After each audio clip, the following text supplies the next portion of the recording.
I often get asked, as a historian of women's history, how close I think women are to achieving equality with men in the 21st century. And honestly, the answer to that question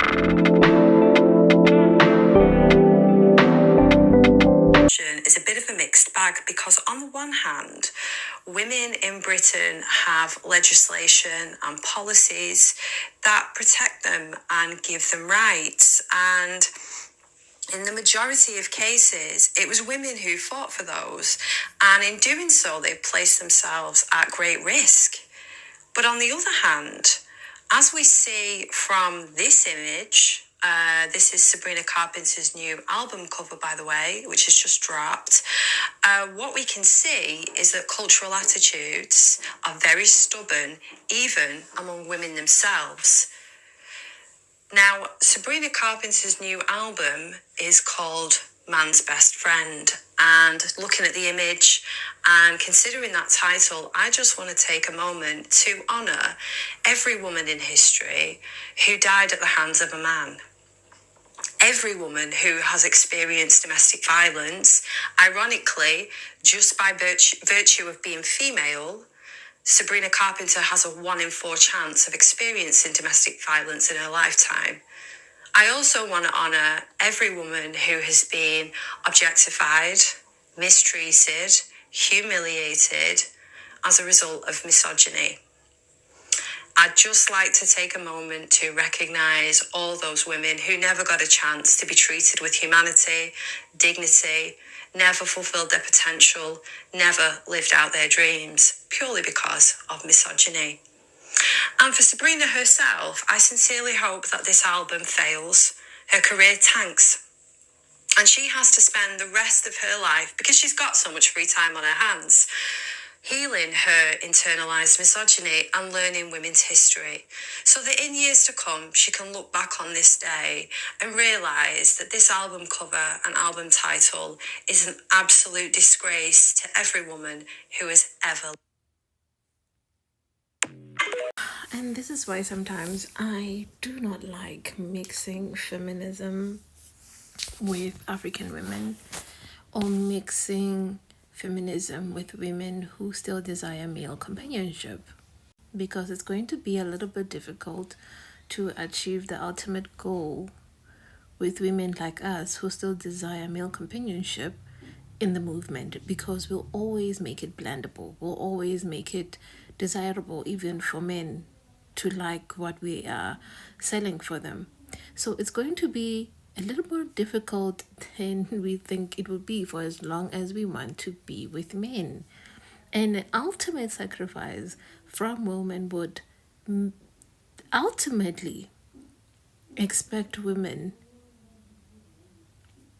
to just review their desire for male companionship, review their need to want to be with men, review this need to just love men.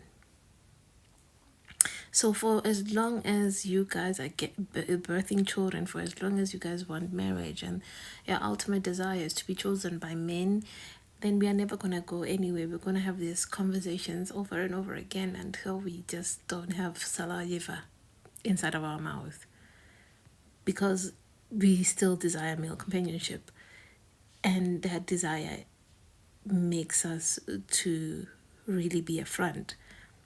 Your Beyonce is not a feminist. Any other woman who still longs for male companionship, I don't see them as feminist. You can argue with me in the comments all you want, but a woman who still desires to be with a man, I don't see you as a feminist. I'm sorry. I see you as a woman who's bending her values, her self, for love. And love of a companionship of a male. So that's why I'm not including myself in any of this. And I just cannot include myself, because for as long as you're with a man, no matter how good that man is, he can be made out of gold and he can worship the ground woman works on. But as long as you're with him, there's just going to be that chance. Sorry. Sabrina Carpenter's new album is a perfect example of how white women get to romanticize misogyny and it still be seen as empowerment. Historically, white women have always been positioned as the default version of femininity. By extension, their womanhood is treated as delicate, desirable, and deserving of protection.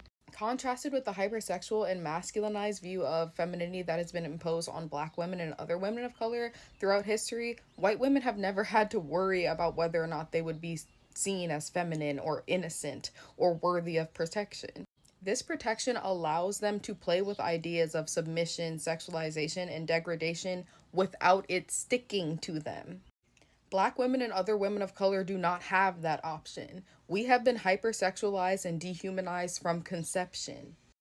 We don't get to choose to be sexual. We are made into objects whether we consent to it or not. And so when white women like Sabrina Carpenter portray a romanticized version of misogyny and y'all call it camp, I read it differently. Because to me, it's just the patriarchy repackaged in something glittery and sparkly and girly. White feminism has always centered the experiences of white cishet women. And so by extension, this logic celebrates aesthetic rebellion without actually interrogating the systems that take place behind the scenes that allow this to happen. And so it doesn't surprise me all of the people that are defending the album cover and saying, this is empowering and God forbid a girl is a little bit freaked out. And I'm like, of course, that's how you view it because you have been protected. You have been historically protected by femininity. You've never had to worry about whether or not you'd be hypersexualized because that was always a choice for you. That was always a choice. So seeing what Sabrina Carpenter is doing is like, to you, that's revolutionary. To me, it's degrading. When we're talking about Sabrina Carpenter's new album cover, title, and the new Lolita style music video, it's important to acknowledge that there is a direct tie between internal misogyny and racism. First of all, none of this would have happened or worked if Sabrina Carpenter wasn't white, blonde, blue-eyed, tiny, the figure that men want her to be and women want to be so that men want them. Had this been Lizzo, had it been Nicki Minaj, Meg Thee Stallion, Beyonce, Camila Cabello, none of it would have worked. Suddenly, the inner feminism would have came out of your chest and you would have been in the comment section saying how this was degrading. And that's because internal misogyny is tied to racism. If a white man likes it, so do you. And I'm not talking purely to white women, though this is mainly to white women. But there are also women of color. There are also all genders, all sexualities of people that are going to be behind this. So if it was a woman of color, the internal white man in you would have rejected that. That wouldn't have been empowering. This is a very Marilyn Monroe versus Eartha Kitt. Marilyn Monroe, to this day, is posters hung in men's garage as this acceptable X symbol. Kim Kardashian is trying to embody her. Whereas we have Eartha Kitt, who was something similar and more talented and was put on the CIA's blacklist. The only difference was that Marilyn Monroe existed to be in the male gaze and Eartha Kitt did it as empowering and males happened to gaze at her. Do you see the difference? At a time in this country when we are watching Diddy face trial for dragging a woman by her hair and then sexually assaulting her and who knows how many women and children. At a time when we have a sitting president who is wreaking havoc in this country to get away from the fact that he is on the Epstein files, and some would argue that's the reason he ran. It should raise a red flag to you if you think that those two men are wrong, but you think Sabrina Carpenter is right. So then I challenge you to watch that music video or look at that album cover and imagine her being somebody that was black or brown. Imagine her body different, somebody really tall, somebody fat, somebody her age that looks like a woman and not a little girl. And then imagine everybody's reaction to that. If you're saying it's the same. Ladies, feminism lied to us and we just ate it up. They told us that rebellion was power, but all it gave us was confusion, burnout, and situationships. In the eyes of feminists, you don't need no man, right? Okay, but why are you secretly craving love, stability, and protection? So somehow obeying God became oppressive, while being overworked, over-sexualized, and overlooked became empowerment. So you don't need a man, right? Hyper-independence is not a flex. It's a trauma response. God created Eve for Adam. Partnership is divine, not weak. If you want to be the prize, stop acting like you don't need nobody. Because the devil doesn't mind you being all independent as long as it gets you away from community. It's a lot of things that we can do by ourselves. That means you're an adult.